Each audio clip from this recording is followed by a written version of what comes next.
আসসালামু আলাইকুম। দাখিল পরীক্ষার্থী 2024। আশা করি তোমরা অনেক অনেক ভালো আছো এবং আল্লাহর অশেষ কৃপায় আমিও খুব ভালো আছি। তোমাদের আগে যে পরীক্ষাটি গেছে, আমি আশা করব যে সবাই খুবই ভালো পরীক্ষা দিছে এবং আগামী রবিবার তোমাদের বাংলা সেকেন্ড পেপার বা ব্যাকরণ পরীক্ষা। এখন তোমাদের বাংলা ব্যাকরণ যে নির্মিত অংশ আছে সেগুলো থেকে আসলে যাতে তোমরা শতভাগ কমন পাও, সেই জন্য আমি খুবই শর্ট করে বা ছোট করে তোমাদের জন্য সাজেশন নিয়ে আসছি। আশা করি আমি যে সাজেশন গুলা দিব একদম ভাব সম্প্রসারণ অনুচ্ছেদ থেকে শুরু করে রচনা থেকে শুরু করে তোমরা শতভাগ কমন পাবে। আচ্ছা, আমরা একটু দেখি, আমরা সবাই বোর্ডে একটু দেখি। দাখিল পরীক্ষার্থী 2024 বাংলা দ্বিতীয় পত্র সাজেশন। ইনশাল্লাহ আমরা যে সাজেশনটি দিব তোমরা ইনশাল্লাহ শতভাগ কমন পাবে। আচ্ছা, আমরা যদি অনুচ্ছেদের কথা বলি, তোমরা কিন্তু জানো তোমাদের পরীক্ষায় তোমাদের দুইটা অনুচ্ছেদ রচনা দেওয়া থাকবে। এই জায়গা থেকে তোমরা একটা অনুচ্ছেদ রচনা আনসার করবা। এখন আমরা এই জায়গায় টোটাল 4টা অনুচ্ছেদ রচনা আমরা রাখলাম। প্রথমটা হয়েছে জুলাই বিপ্লব 2024, এটা খুবই গুরুত্বপূর্ণ অনুচ্ছেদ রচনা।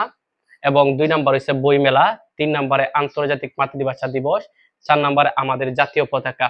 এবং আমরা ভাব সম্প্রসারণ রাখলাম টোটাল 5টা। আমরা প্রথমটা রাখলাম পরিশ্রম সৌভাগ্যের প্রসূতি এবং আত্মশক্তি অর্জনের শিক্ষার উদ্দেশ্য। 3 নম্বর রাখলাম দুর্জন বিদ্যান হইলেও পরিত্যাজ্য। 4 নম্বর রাখলাম ভুগে নয় ত্যাগে মনুষ্যত্বের বিকাশ। এবং 5 নম্বর রাখলাম সুশিক্ষিত লোক মাত্রই স্বশিক্ষিত। আমি আশা করব এবং আমি খুবই কনফিডেন্সের সাথে বলতে পারি, তোমরা যদি এই 4টা অনুচ্ছেদ ভালো করে শিখে যাও তাহলে এই 4টা থেকে ইনশাল্লাহ যে কোনো তোমরা কমন পাবে এবং কি 2টাও আসতে পারে। এবং অনুচ্ছেদ রচনা তোমরা যদি এই 5টা ভালো করে শিখে যাও, এই 5টা থেকে 2টা বা একটা ইনশাল্লাহ তোমরা কমন পাবে। ভিউয়ার্স, এরপরে যদি আমি বলি সারাংশের কথা, তাহলে তোমাদের পরীক্ষায় সারাংশ এবং সারমর্ম 2টা অথবা দেওয়া থাকবে। হয়তো তুমি সারাংশ আনসার করবা, না হয় তুমি সারমর্ম আনসার করবে। এখন তোমাদের সাজেশনের মধ্যে আমি 3টা সারাংশ রাখলাম। আশা করব যে এই 3টা থেকে যে কোনো একটা ইনশাল্লাহ তোমরা কমন পাবে। সারমর্ম আমি 3টা রাখলাম, আমি আশা করবো এই 3টা থেকে যে কোনো তোমরা একটা কমন পাবে। এখন সারাংশ প্রথমটা আমরা রাখলাম অভ্যাস ভয়ানক জিনিস, 2 নম্বর রাখলাম মাতৃস্নেহের তুলনা নাই এবং 3 নম্বর রাখলাম জাতিকে শক্তিশালী করতে। এরপর আমরা সারমর্মের কথা যদি বলি, আমরা প্রথম সারমর্ম রাখলাম কোথায় স্বর্গ কোথায় নরক। এরপরে 2 নম্বর সারমর্ম রাখলাম ওরে নবীন ওরে আমার কাঁচা। এবং 3 নম্বর সারমর্ম আমরা রাখলাম আমাদের ওই কুড়ে ঘর।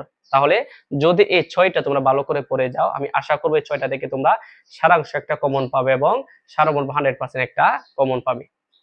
ভিউয়ার্স, এরপরে যদি বলি প্রতিবেদনের কথা, প্রতিবেদন 2 ধরনের আসতে পারে, একটা প্রাতিষ্ঠানিক প্রতিবেদন আর একটা সংবাদপত্রের প্রতিবেদন। এখন আমি বলবো তোমাদের মেইন বইয়ে যে নিয়মটা ফলো করছে তোমরা এই নিয়মটা ফলো করে তোমরা প্রত্যেকটা প্রতিবেদন দেওয়ার চেষ্টা করবা। মানে গাইডেও কিন্তু বিভিন্ন নিয়ম আছে, বিভিন্ন লেকচারের মানে লেকচার শিটের মধ্যে বিভিন্ন নিয়ম ফলো করা আছে। তবে তোমাদের মেইন বইয়ে যেভাবে নিয়মগুলো দেওয়া আছে তোমরা যদি ওইটাই ফলো করো তাহলে কোনো সমস্যা হবে না ইনশাল্লাহ। এখন তোমাদের প্রতিবেদনের কথা যদি বলি, আমরা সংবাদ প্রতিবেদন 2টা রাখলাম এবং প্রাতিষ্ঠানিক প্রতিবেদন আমরা 2টা রাখলাম। সংবাদ প্রতিবেদনের প্রথম প্রতিবেদন আমরা রাখলাম নিত্য প্রয়োজনীয় দ্রব্যের মূল্য বৃদ্ধি সম্পর্কে পত্রিকায় প্রকাশের জন্য একটা সংবাদ প্রতিবেদন। এবং 2 নম্বর রাখলাম বিদ্যুৎ বিভ্রাট ও প্রতিকার সম্পর্কে সংবাদপত্রের প্রতিবেদনের একটি প্রতিবেদন লেখার জন্য। আচ্ছা, এরপরে আমরা যদি প্রাতিষ্ঠানিক প্রতিবেদনের কথা বলি, প্রাতিষ্ঠানিক প্রতিবেদন আমরা রাখলাম 2টা। প্রথম প্রাতিষ্ঠানিক প্রতিবেদন আমরা রাখলাম আন্তর্জাতিক মাতৃভাষা দিবস উপলক্ষে মাদ্রাসায় উদযাপিত ওই রকম একটা প্রতিবেদন। এবং 2 নম্বর রাখলাম জুলাই শহীদদের স্মরণে শহীদ দিবস উপলক্ষে মাদ্রাসায় উদযাপিত। তাহলে মানে আমি যদি বলি, যদি মাদ্রাসা সম্পর্কিত কোনো কথা থাকে অবশ্যই এটা কি হবে তোমার প্রাতিষ্ঠানিক প্রতিবেদন। এবং তোমরা যেটা পারো তোমরা এটা দেওয়ার চেষ্টা করবে। এবং যদি এই 2টা তুমি পড়ে যাও ইনশাল্লাহ এই 2টা থেকে একটা তোমরা কমন পাবে। এবং প্রাতিষ্ঠানিক প্রতিবেদন যদি তোমরা 2টা পড়ে যাও এই 2টা থেকে ইনশাল্লাহ একটা তোমরা কমন পাবে। ভিউয়ার্স, এরপরে যদি সবার শেষে তাহলে প্রবন্ধ রচনার কথা বলি, আমরা তোমাদের সাজেশনে প্রবন্ধ রচনা রাখলাম 5টা।